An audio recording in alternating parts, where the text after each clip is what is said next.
Hi there guys, welcome to another Ross Perry Productions video. In this video I have a 2022 Suzuki Swift and I'm going to show you how easy it is to operate the child locking system on the rear doors.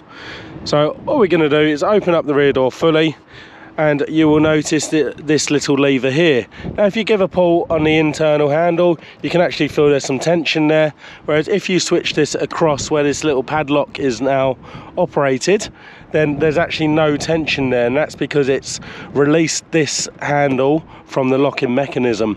So the door will still open via this handle and you can still feel that, but you can feel that this one is nice and loose. So to return it to back how it was, you just flick that straight back and you can actually feel that this has re-engaged. That's how easy it is to operate the child locking system on the rear doors of a 2022 Suzuki Swift. If you found this video helpful, please do give me a thumbs up, leave me a comment down below, check out some of my other videos and subscribe to my channel.